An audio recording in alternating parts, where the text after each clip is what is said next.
नमस्कार दोस्तों, स्वागत है आपका हमारे YouTube चैनल में। आज की इस वीडियो में हम पाप मोचन एकादशी व्रत की कथा का पाठ करेंगे।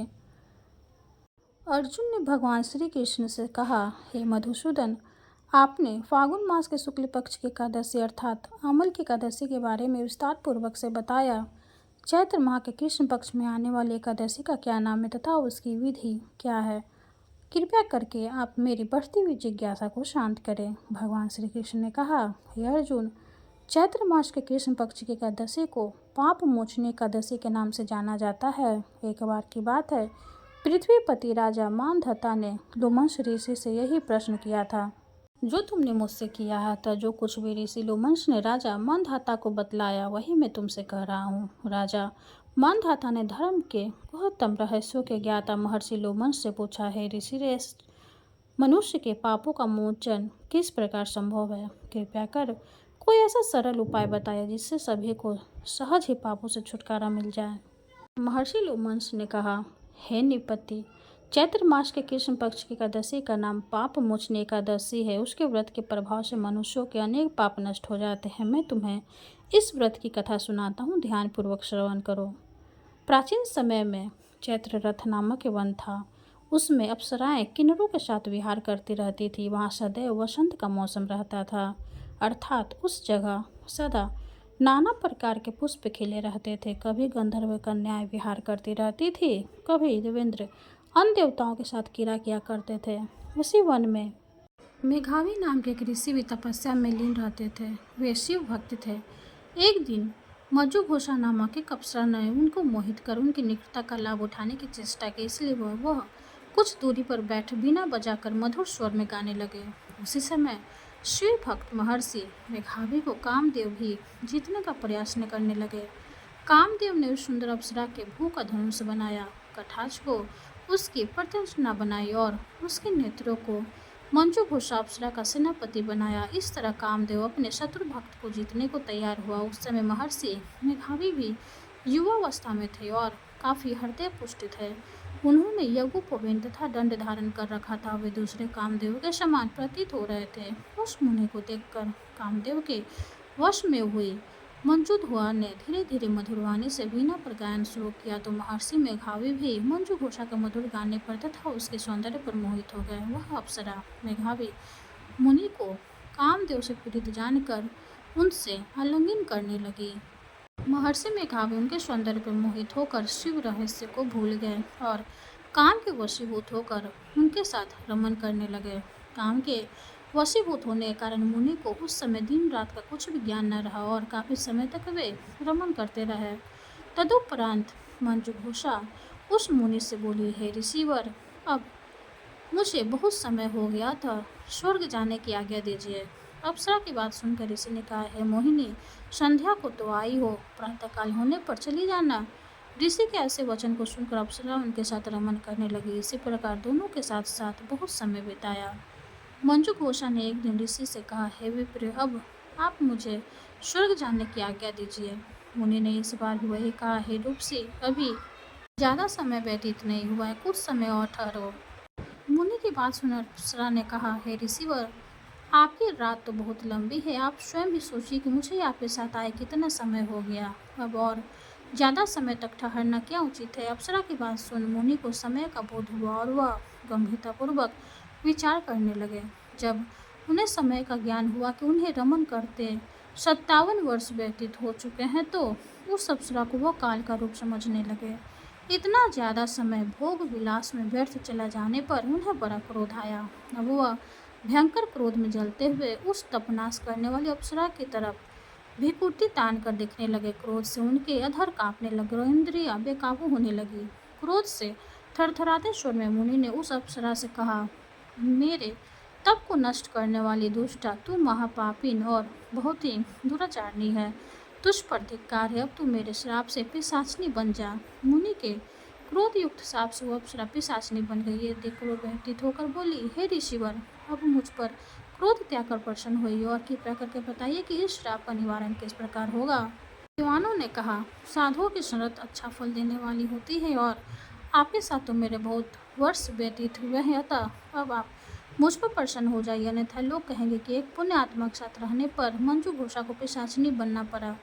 मंजू घोषा की बात सुनकर मुनि को अपने क्रोध पर अत्यंत गिलानी हुई, साथ ही अपनी अपकीर्ति का भय भी हुआ। तब पिशाचिनी बनी मंजू घोषा से मुनि ने कहा, तूने मेरा बड़ा बुरा किया है, किंतु फिर भी मैं तुझे इस श्राप से मुक्ति का उपाय बताता हूँ। चैत्र मास के कृष्ण पक्ष की जो एकादशी है उसका नाम पाप मोचनी है। उस एकादशी का उपवास करने से तेरी पिशाचिनी की देह से मुक्ति हो जाएगी। ऐसा कहकर मुनि ने उसको व्रत का सब विधान समझा दिया। फिर अपने पापों का प्रायश्चित करने के लिए वे अपने पिता च्यवन ऋषि के पास गए। च्यवन ऋषि ने अपने पुत्र मेघावी को देखकर कहा, हे पुत्र, ऐसा क्या किया है तूने कि तेरे सभी तप नष्ट हो गए, जिससे तुम्हारा समस्त तेज मलिन हो गया। मेघावी मुनि ने लज्जा से अपना सिर झुका कर कहा, पिताश्री, मैंने एक अप्सरा से रमन करके बहुत बड़ा पाप किया है। इसी पाप के कारण संभवतः मेरा सारा तेज और मेरे तप नष्ट हो गए। कृपया करके आप इस पाप से छूटने का उपाय बताइए। ऋषि ने कहा, हे पुत्र, तुम चैत्र माह के कृष्ण पक्ष की पाप मोचनी एकादशी का विधि तथा भक्तिपूर्वक उपवास करो, इससे तुम्हारे सभी पाप नष्ट हो जाएंगे। अपने पिता च्यवन ऋषि के वचनों को सुनकर मेघावी मुनि ने पाप मोचनी एकादशी का विधि पूर्वक व्रत किया। उसके प्रभाव से उनके सभी पाप नष्ट हो गए। मंजू घोषा अप्सरा भी पाप मोचनी एकादशी का उपवास करने से पिशाचिनी के देह से छूट गए और पुनः अपना सुंदर रूप धारण कर स्वर्गलोक चले गए। लोमश मुनि ने कहा, है राजन, इस पाप मोचनी एकादशी के प्रभाव से समस्त पाप नष्ट हो जाते हैं। इस एकादशी की कथा के श्रवण व पठन से 1000 गोदान करने का फल प्राप्त होता है। इस उपवास के करने से ब्रह्म हत्या करने वाले, स्वर्ण चुराने वाले, मद्यपान करने वाले, अगम्यागमन करने वाले आदि भयंकर पाप भी नष्ट हो जाते हैं और अंत में स्वर्ग लोक की प्राप्ति होती है। कथा समाप्त हुई। बोलिए विष्णु भगवान की जय। अब हम विष्णु भगवान की आरती करेंगे।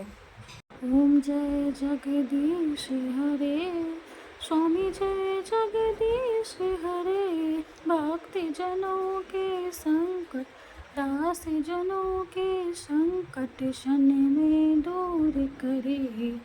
ओम जय जगदीश हरे, जो ध्यावे फल पावे, दुख बिन से मन का, स्वामी दुख बिन से मन का, सुख संपत्ति घर आवे, सुख संपत्ति घर आवे, कष्ट मिटे तन का। ओम जय जगदीश हरे, मात पिता तुम मेरे, शरण गहूँ किसकी, स्वामी शरण गहूँ मैं किसकी, तुम्हें बिन और न दूजा, तुम्हें बिन और न दूजा, आस करो मैं जिसकी। ओम जय जगदीश हरे, तुम पूर्ण परमात्मा, तुम अंतर्यामी, स्वामी तुम अंतर्यामी, पार ब्रह्म परमेश्वर, पार ब्रह्म परमेश्वर, तुम सबके स्वामी।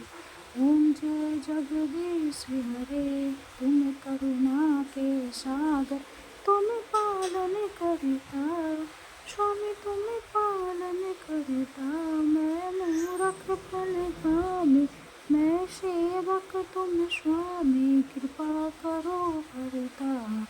ओम जय जगदीश हरे, तुम हुए के अगोचर, सबके प्राणपति, स्वामी सबके प्राणपति, किसी विधि मिलूं दया में, किसी विधि मिलूं दया में, तुमको मैं को माती।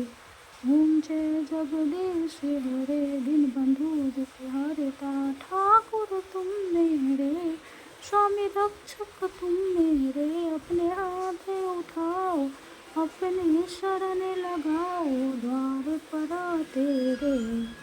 ओम जय जगदीश हरे, विषय विकार मिटाओ, पाप हरो देवा, स्वामी कष्ट हरो देवा, श्रद्धा भक्ति बढ़ाओ, श्रद्धा भक्ति बढ़ाओ, संतन की सेवा। ओम जय जगदीश हरे, स्वामी जय जगदीश हरे, भक्त जनों के संकट, दास जनों के संकट क्षण में दूर करे। स्वामी जय जगदीश हरे। विष्णु भगवान की जय हो। वीडियो अगर अच्छा लगे तो लाइक कर दे, चैनल को सब्सक्राइब कर दे। धन्यवाद।